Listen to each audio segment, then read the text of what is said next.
Fast fashion, a blessing or a curse? Every second, the equivalent of one garbage truck full of clothing is incinerated or sent to landfill. Fast fashion is coming under growing criticism, and not just on the environmental front.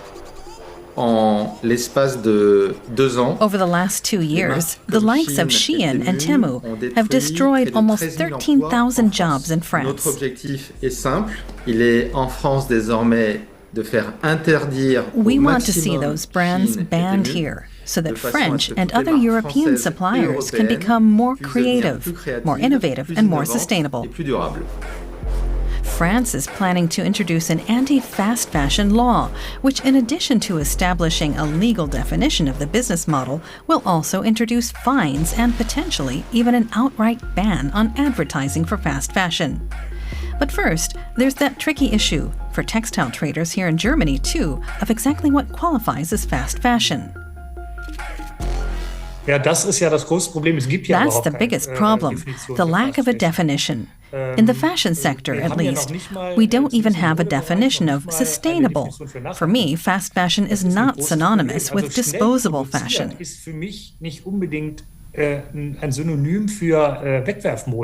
With Shein, we're seeing up to 10,000 new products per day, which isn't possible without stealing designs. Second, it means producing with polyester in big factories. And third, exploiting people. That's why we need legislation that intervenes at a certain volume of products and imposes bans. The French Trade Association estimates that customers in the country bought 300 million items of clothing via Chinese platforms last year, products that are currently flooding the whole of Europe with goods. There are no exact figures, but there are indications. The number of parcels below the EU customs duty threshold, for example, has grown several-fold, with 12 million arriving from China alone every day.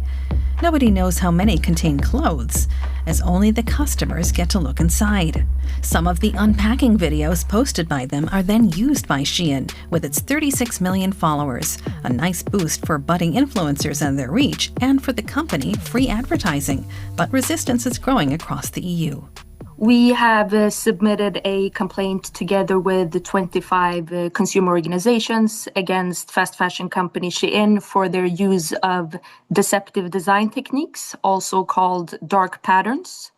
So we believe that this type of design, it manipulates consumers, it pushes to overconsumption and impulse buying, meaning that it pushes consumers to buy more than originally intended.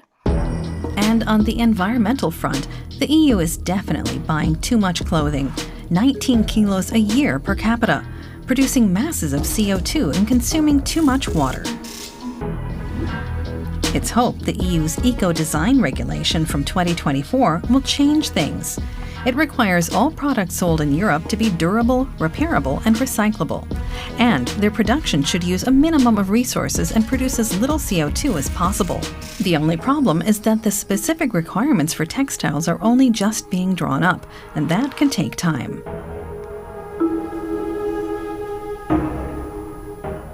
We're currently facing a massive challenge in the shape of conflicting objectives, and the difficulties posed by these regulations are a big political issue too.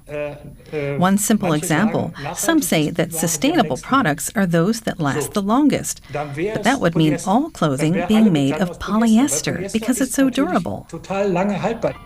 As for the initiative shown by France, so far, the draft version of the anti-fast fashion law has enjoyed plenty of support.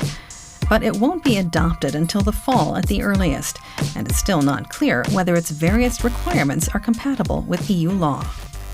Shein has already responded with a counter-campaign. The message? That fashion is a right for everyone, not just a privilege for the rich. Shein didn't answer our inquiry, as is typical for the company. Instead, it pays well-known influencers to promote its arguments, a battle over minds on social media, in which both sides are eager to impress. This AI-generated image promptly went viral among fast fashion opponents.